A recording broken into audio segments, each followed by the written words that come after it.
The Raven by Edgar Allan Poe. Once upon a midnight dreary, while I pondered weak and weary over many a quaint and curious volume of forgotten lore, while I nodded nearly napping, suddenly there came a tapping as of someone gently rapping at my chamber door. "'Tis some visitor," I muttered, tapping at my chamber door, only this and nothing more. Ah, distinctly I remember, it was in bleak December, and each separate dying ember wrought its ghost upon the floor. Eagerly I wished the morrow, vainly I had sought to borrow from my book surcease of sorrow, sorrow for the lost Lenore, for the rare and radiant maiden whom the angels name Lenore, nameless here forevermore.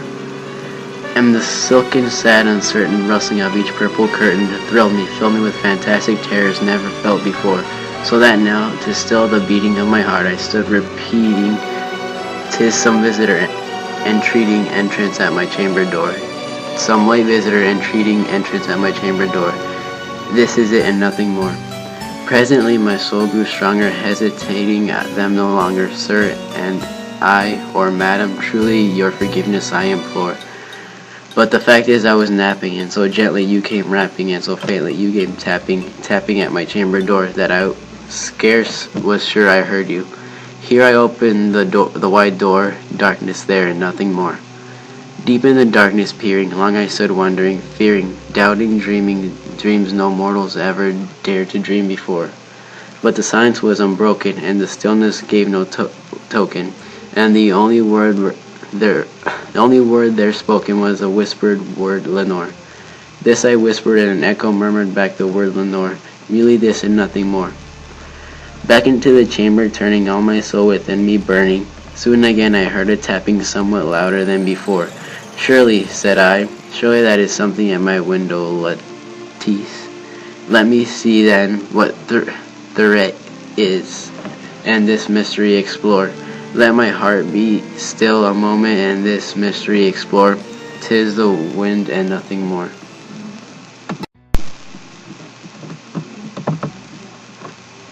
Open here I flung the shutter, when with many a flirt and flutter, in there stood a stately raven of the saintly days of yore.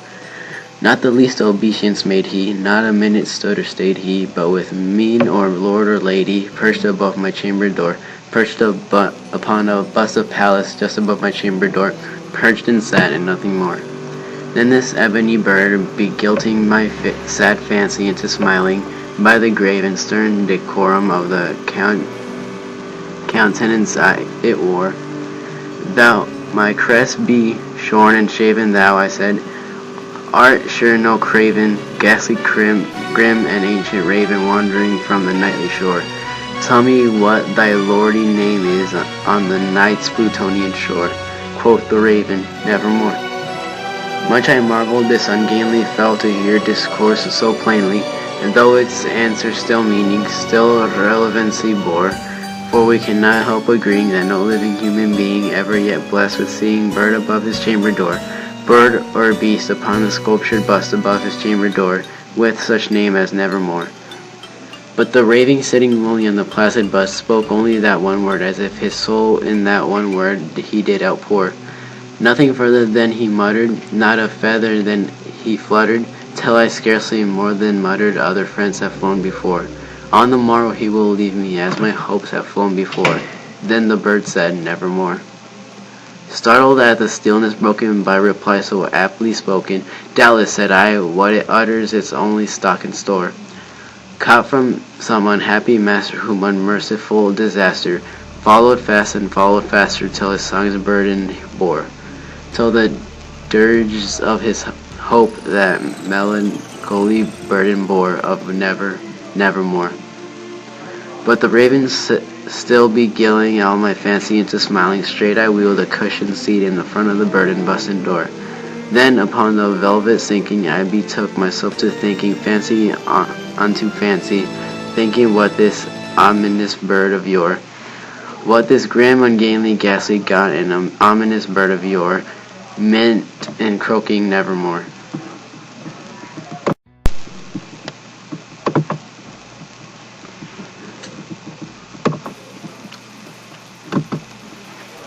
This I sat engaged in guessing, but no syllable expressing to the fowl whose fiery eyes now burned into my bosom's core. This and more I sat driving, with my head at ease reclining on the cushion's velvet lining, that the lamp light gloated o'er, but whose velvet violet lining with the lamplight gloating o'er, she shall press, nevermore. Then methought the air grew denser, perfumed from an unseen censer, swung by seraphim whose footfalls tinkled on the tufted floor.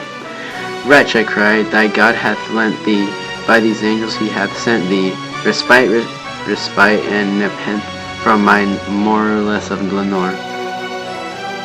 Quaff, oh quaff this nepenthe, and forget this lost Lenore, quoth the raven, nevermore. Prophet, said I, evil thing of evil, prophet still, if bird or devil, whether tempter send or whether tempest toss thee here ashore, desolate yet all undaunted, on this desert land enchanted, on the home by horror haunted, tell me truly, I implore, is there balm in Gilead? Tell me, I implore, quoth the raven, nevermore. Prophet, said I, thing of evil, prophet still, if bird or devil, by the heaven that bends above us, by that God we both adore, tell this soul with sorrow laden, if within the distinct Aden, it shall clasp a sainted maiden whom the angels name Lenore, clasp a rare and radiant maiden whom the angels name Lenore, quoth the raven, nevermore. Be that word or sign of parting, bird or fiend, I shrieked upstarting, get thee back into the tempest and the night's Plutonian shore. Leave no black perfume as a token that lie thy soul hath spoken.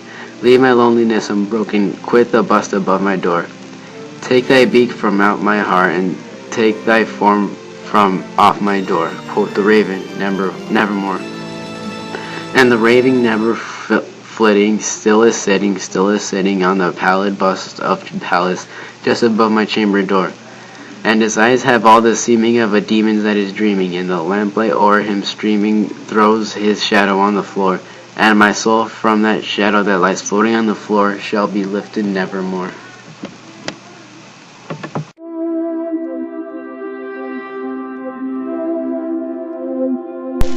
Evening in a Sugar Orchard by Robert Frost.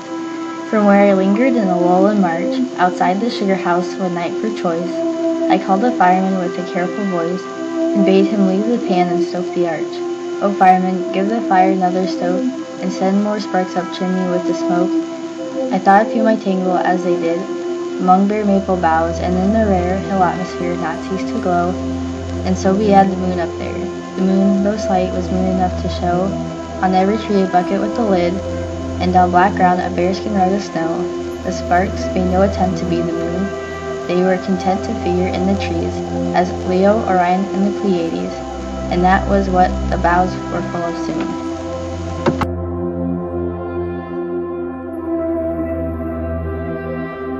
More Than Enough by Marge Piercy. The first lily of June opened its red mouth, all over the sand road where we walk. Multiflora rose climbs trees cascading, white or pink blossoms, simple and tense, the scene drifting like colored mist. The arrowhead is spreading its creamy clumps of flower, and the blackberries are blooming in the thickets. Season of joy for thee. The green will never again be so green, so purely and lushly new, grass lifting its weedy seed heads into the wind, rich, fresh wine of June. We stagger into smeared with pollen, overcome as the turtle laying her eggs in roadside sand.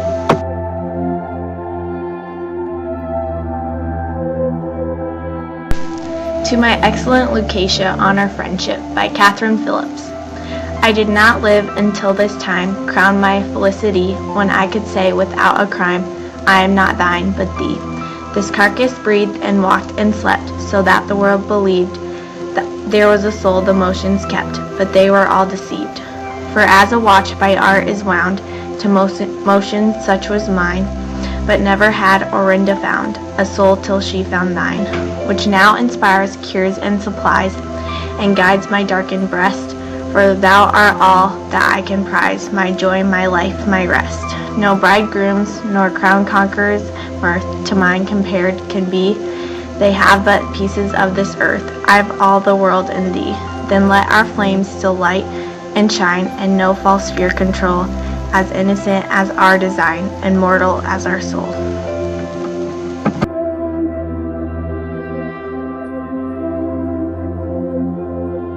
Kidnapped poem by Nikki Giovanni.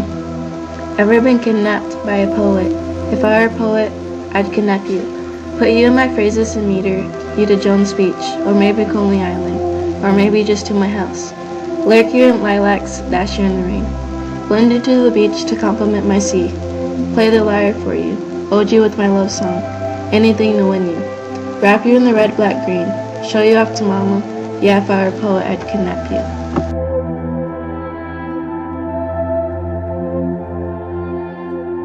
To the Virgins to Make Much of Time by Robert Herrick. Gather your rosebuds while you may, old time is still a-flying. And this same flower that smiles today, tomorrow will be dying. The glorious lamp of heaven, the sun, the higher he's a-getting. The sooner will his race be run, and nearer he's to setting. That age is best, which is the first, when youth and blood are warmer. But being spent, the worst and worst, time still succeed the former. Then be not coy, but use your time, and well you may go marry. For having lost but once your prime, you may forever tarry.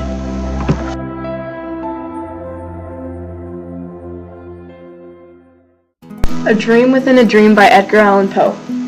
Take this kiss upon the brow, and, in parting from you now, thus much let me avow. You are not wrong who deem that my days have been a dream, yet if hope has flown away, in a night or in a day, in a vision or in none, is it therefore the less gone? All that we see or seem is a dream within a dream. I stand amid the roar of a surf-tormented shore, and I hold within my hand grains of the golden sand. How few, yet how they creep through my fingers to the deep, while I weep, while I weep. O God, can I not grasp them with a tighter clasp? O God, can I not save one from the pitiless wave? Is all that we see or seem but a dream within a dream?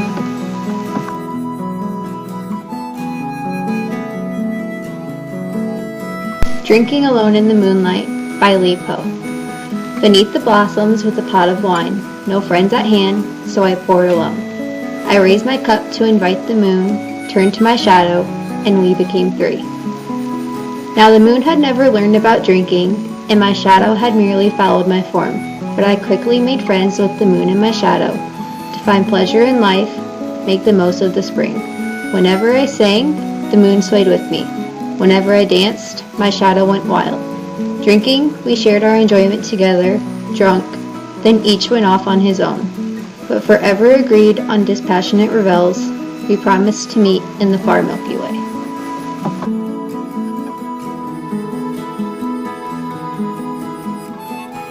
Let Me Die a Young Man's Death by Roger McGough. Let me die a young man's death, not a clean and in between the sheets holy water death, not a famous last words, peaceful out of breath death. When I'm 73 and in constant good humor, may I be mown down at dawn by a bright red sports car on my way home from an all-night party.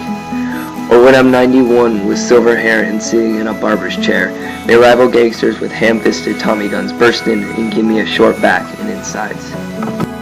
Or when I'm 104 and banned from the cavern, may my mistress catching me in bed with her daughter and fearing for her son cut me up into little pieces and throw away every piece but one. Let me die a young man's death, not a free from sin tiptoe and candle wax and wanting death, not a curtains drawn by angels born. What a nice way to go, death.